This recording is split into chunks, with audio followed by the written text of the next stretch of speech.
guys, it's Gary Vaynerchuk, and you're listening to the Front Row Entrepreneur Podcast with our girl, Jen. Our guest today has more than 20 years in PR and marketing for the world's most recognizable brands and helps entrepreneurs move forward in their business through web design and digital strategy. Her expertise in design, branding, digital marketing, and the Kajabi platform, my favorite, allows for her to work long-term with her clients and serve them in the different stages of their business growth. She's the host of the Long Game podcast. And welcome, Sandra Scaiano. Hi, thank you so much for having me. Thank you. And let me correct the name of your podcast because it's actually the Long Game podcast with Sandra Scaiano, but I didn't want to say it that way because I was going to mess up the intro. So I had to say, like, okay, all right, we all clear on that? Yeah. It's a great podcast. Anyway, Sandra, I'm so glad to have you here because while you are really a genius when it comes to so many things online marketing related, whether it's branding, web design, messaging, all the things, I want to talk specifically about branding and finding your brand voice.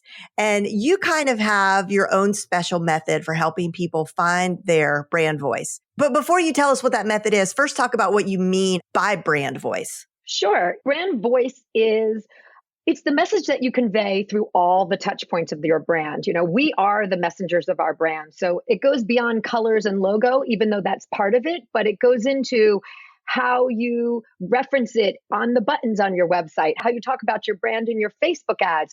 It goes to your elevator pitch. It's all of those pieces. So you want them to be cohesive and have your true voice come out.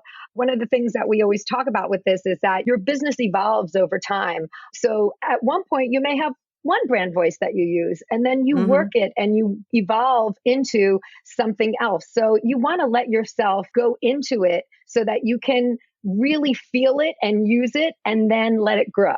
So how do you help people find their brand voice? What's your method? Yeah, I personally, I feel like the business owners are always the ones to say the gold. Whenever I'm talking to people, they say exactly what their brand essence is. They express it with passion and with certainty. So for me, I have two words: listen and remember.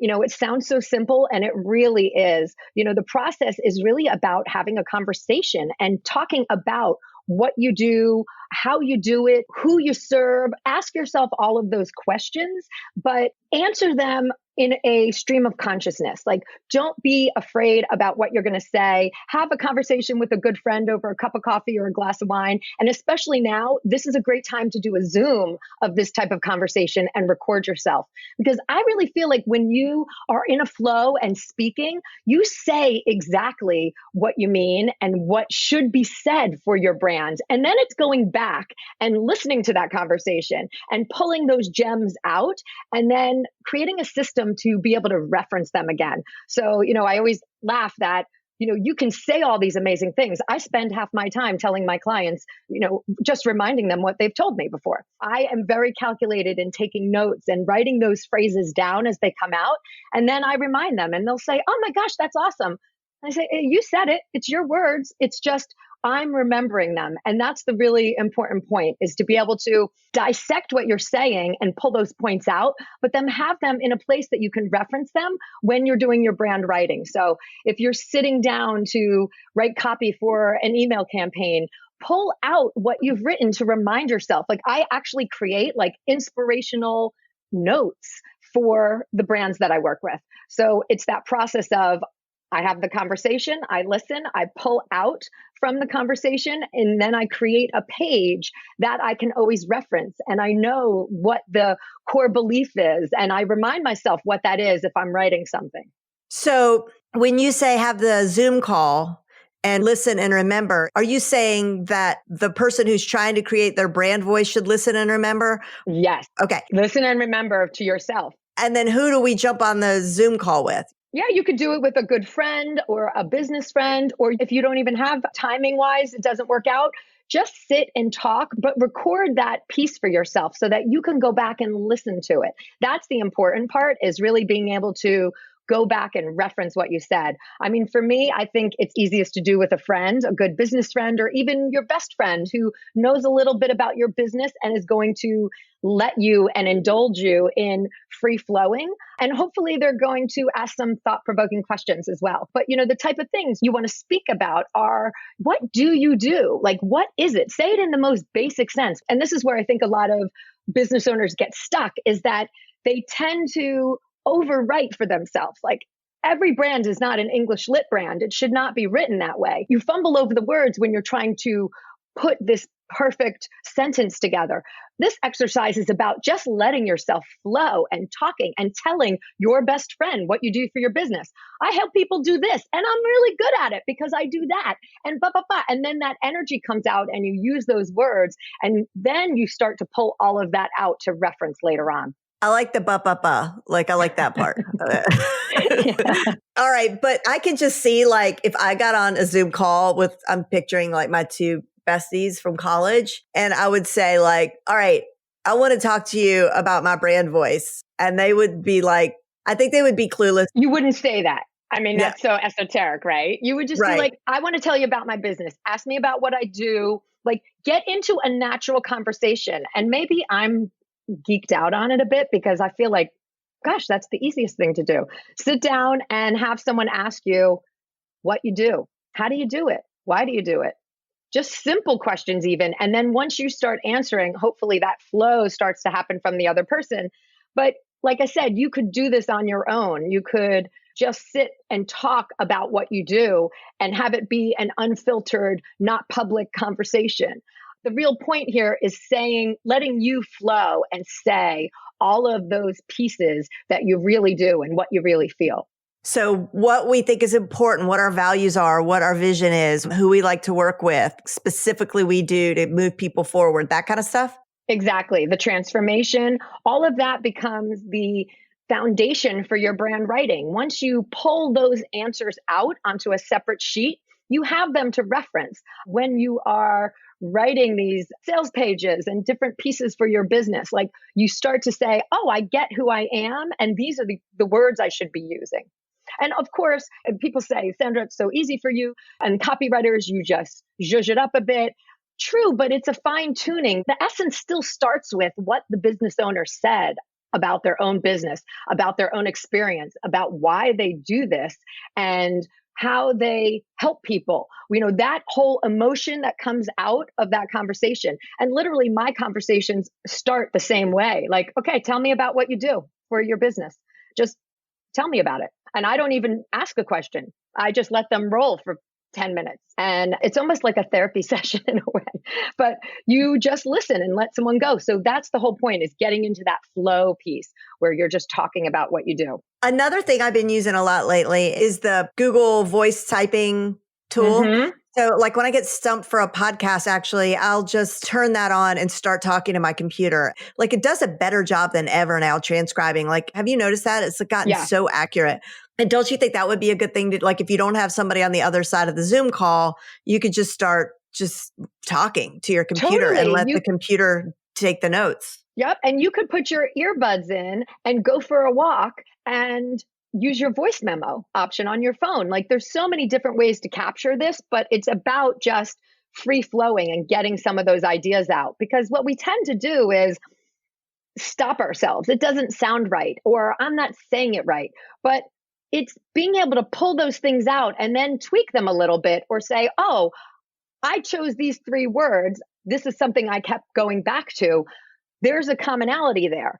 There is something to build from that. That's a foundation. What you get from this listen and remember technique is foundational words, inspirational thoughts that help you move into what your brand voice is, because it's really coming from the most authentic places within inside of you. You're not on a stage trying to say the right thing and have it come out right. You're just flowing and talking. So it's a much more authentic way to kind of get to the essence of it. Yeah, I love it. And I remember when you yourself were developing your own brand and you came up with the whole notion of the long game, which I think initially was going to be your flash briefing.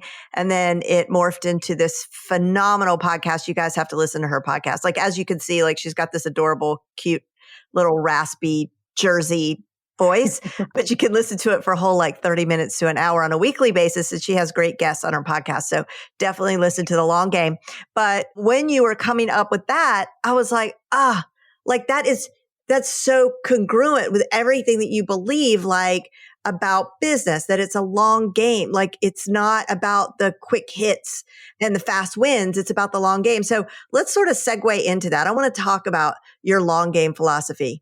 Could you expand on that a little bit? Sure. And that whole piece, that whole name came out of a saying that I had. I'm playing the long game. Like, that was kind of a joke in a way, or a little saying, a motto I had for myself, because it was a nod to, I'm not doing this on the fast track. And that doesn't mean that you can't use techniques and strategies and try new things in your business, but everything is about the long game. It isn't a quick hit. The 10 years is the overnight success, really, right? So for me, it's about doing all the work and showing up and doing those proper things so that when an opportunity presents itself, you are primed to take advantage of it. And it seemed like you moved so quickly in that instance because you capitalized on an opportunity. But really, it was all the work you did beforehand leading up to it so that you were ready for that opportunity when it presented itself.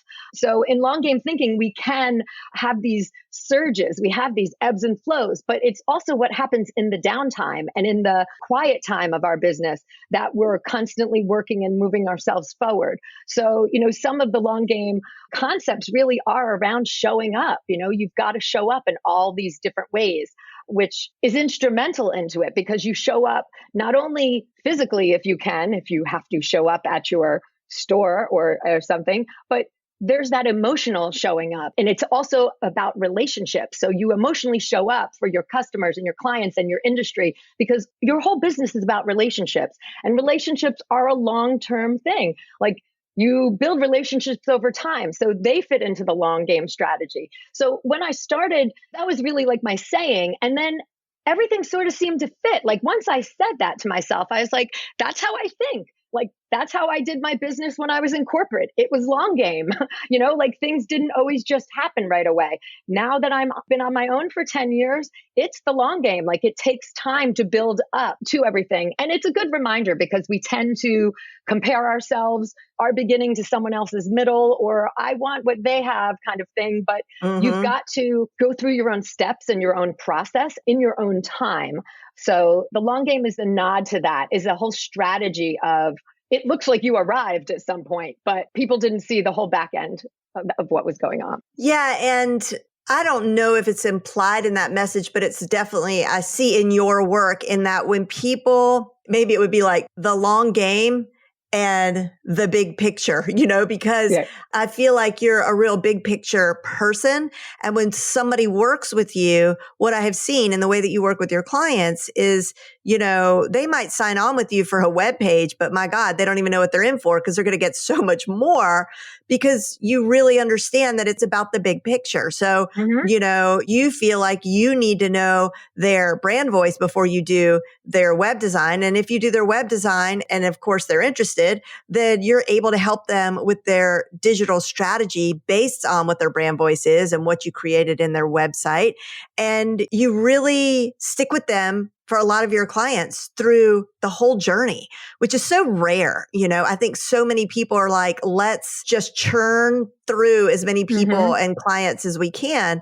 But you go really deep. And I just think that's really amazing. And one more example of how we don't all have to do everything the same way. And in fact, the way that you... Thank you for saying that. Yeah. And I think the way that you stumbled into your business is a really interesting story, especially given what's happening for people right now. Can you talk about that a little bit? How you sort of what happened that day? So I had been working in a agency situation where strategy always came easy to me, and that whole marketing and PR piece, like that was all about a strategic play and making strategic plans. So I loved doing that, and I was working at a place that I would make the strategies, and once we landed the business, I would pitch the business, we'd land it, and then I would pass it off to a team to execute. There would be digital components and all kinds of cool thoughts and items to build out with that. So, one day I had gone in, I was 9 months pregnant, and they were closing the company, which was another long game lesson, because the reason they were closing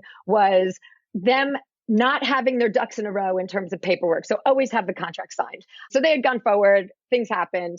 Anyway, they closed the company. I went to work on a Friday, I lost my job, and then I went into labor on a Monday. And at that point, I was like, I'm not going back. Like, I've turned a corner, and I knew I had the strategy piece down. So I bellied up to the counter in my apartment and started learning how to code, literally breastfeeding my baby and just sitting there nights learning how to code. So I wanted to not only make the strategy, but execute it.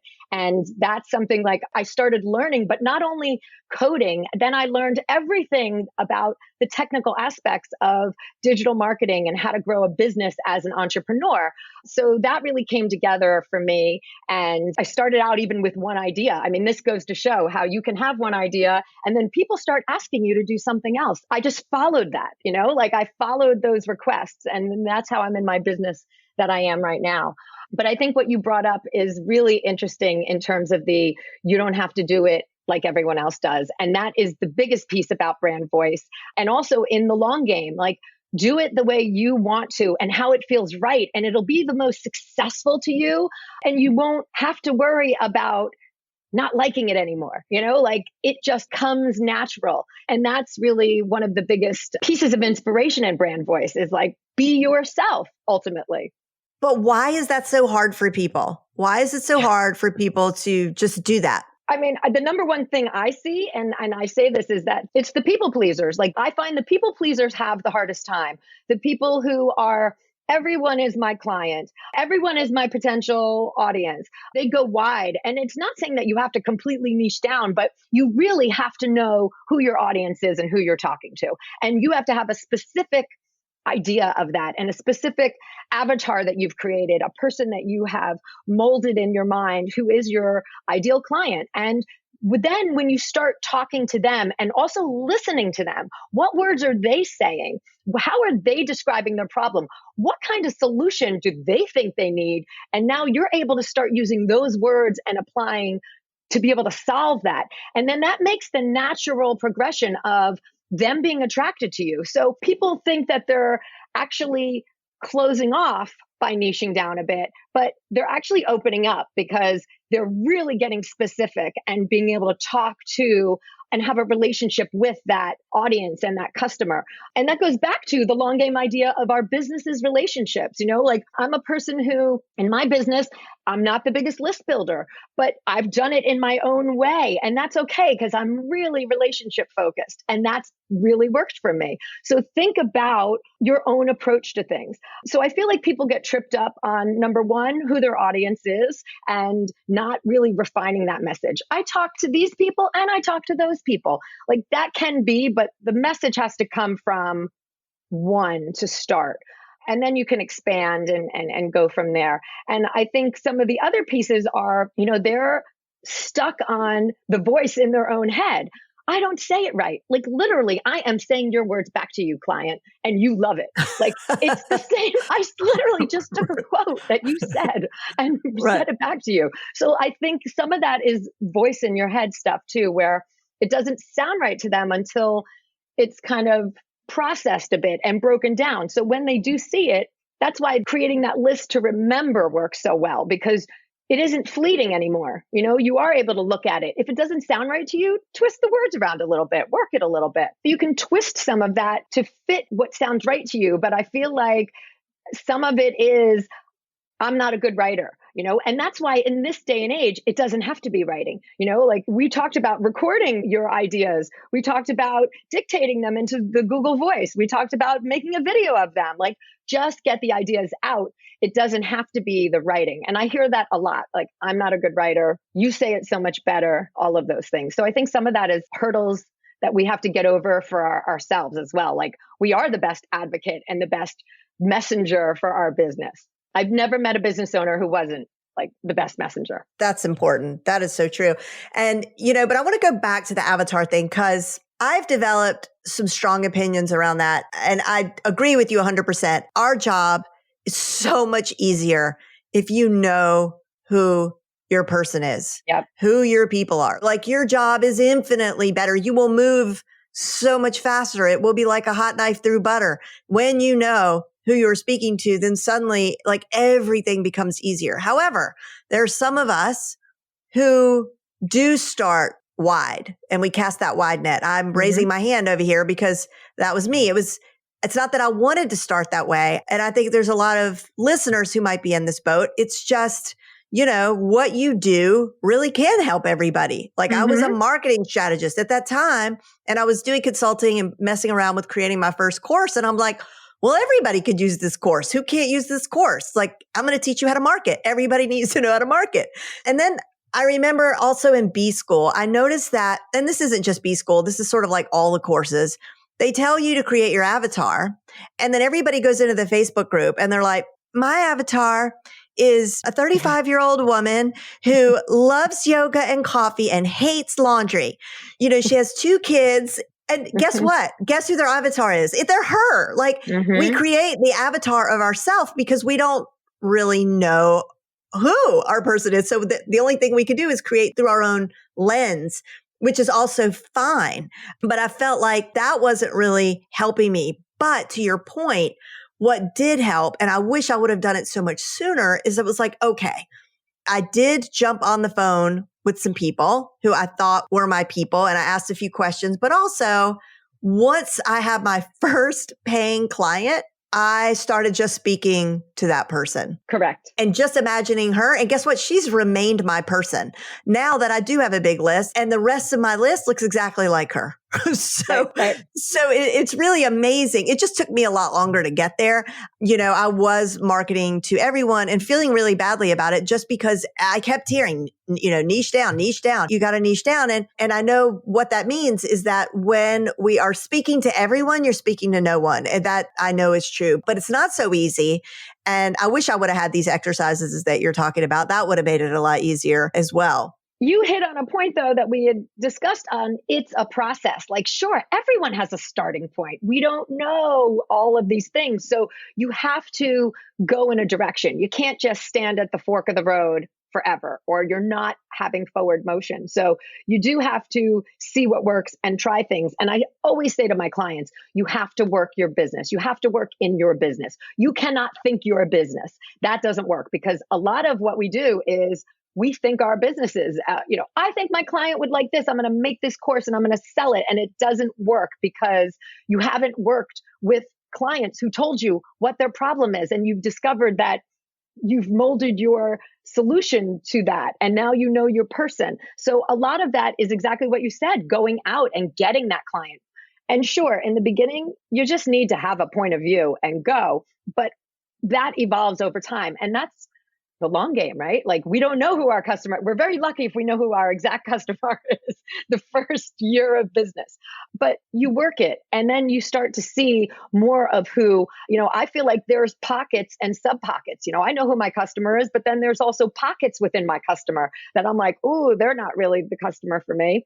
And, like, as much as you know your customer, you can also know who not your customer is, So yeah. I think all of that is a evolving process by just doing the work and showing up and having those relationships, like the client consultant type of relationship.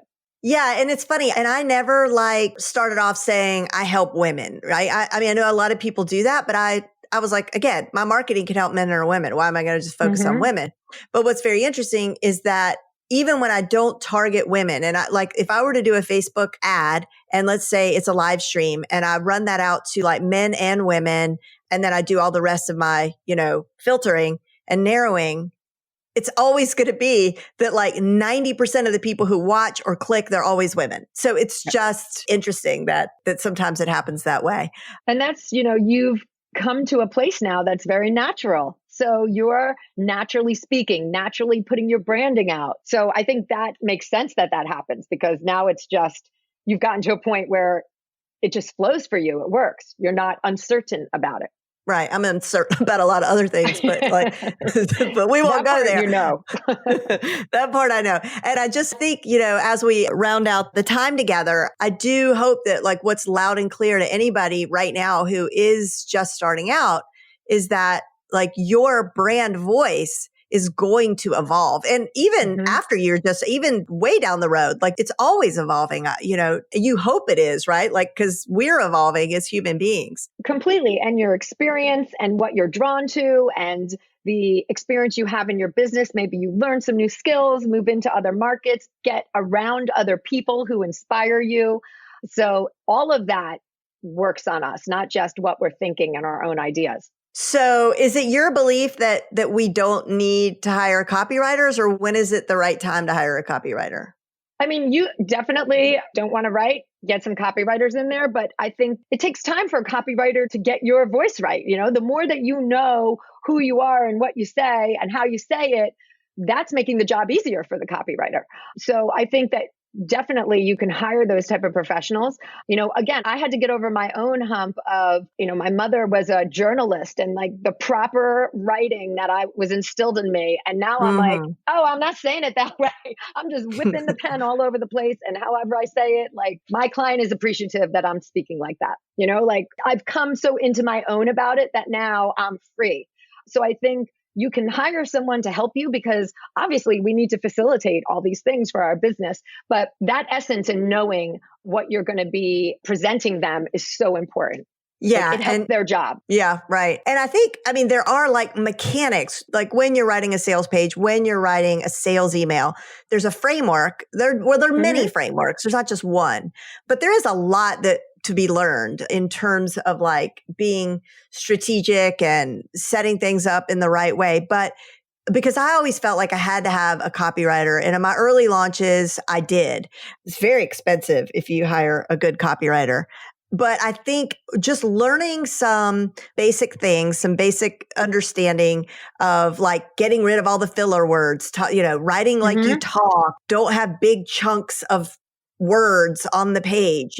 People don't like big fat paragraphs. We want to lean it out, make it very easy to scan, all those things you learn over time. But I loved what you said earlier, and that I don't know anyone who is not the best spokesperson for their own business. Basically, you said it a lot better, but it's true. Yeah. You just have to have confidence in that. And that takes time to develop, I think. Exactly. And when you're at just out and your friend said, hey, come over here. We just bumped into my friend. I want you to meet her. She does this. How you would express what you do or say or answer that question quickly in a casual scenario, that's the gold right there. That is when you're comfortable and relaxed, and it's no big deal if I didn't say it right, but you end up getting your point across so well. And that's why we talk about saying it over again and listening to yourself, because it is. You live it every day. It's so true. So what could our homework be for our listeners? What would be one good first step that people could take towards finding their brand voice? Okay, I'm going to do the 1, 2, 3. So the 1, 2, 3 is have that conversation. So if you're having it either by yourself or with a good friend, and record it. Go for a walk, put the earbuds in and voice memo it. Talk about what you do. Okay, start out rough. I'm a florist and I deliver flowers, but really, I help people on their most special days. I help them celebrate their wedding, these memorable times, funerals, when their families are together. I help people feel at ease. I'm not just a delivery of a commodity. I work with people's emotions, and I'm there at their most emotional times. So that could just be a riff, and all of a sudden now you have some other words that you're playing with. So that's why I really feel that flow of conversation is important. So just try that, get that out. Second, go back and listen to what you said and take a few notes, pull some words out. And then third, keep those notes on a separate paper that you can refer to. And maybe you go back and you tweak them, the week after. But that way you pull it out so that when you are writing that Facebook post, you can pull up your sheet and say, I'm about family and emotional and support and, all of these things that you can put those words into the Facebook post or all of that. It's having that to reference. So And it's a process, so don't hurt yourself over it. So 1 is the record it, 2 is listen, and 3 is remember. Awesome. All right. We got that.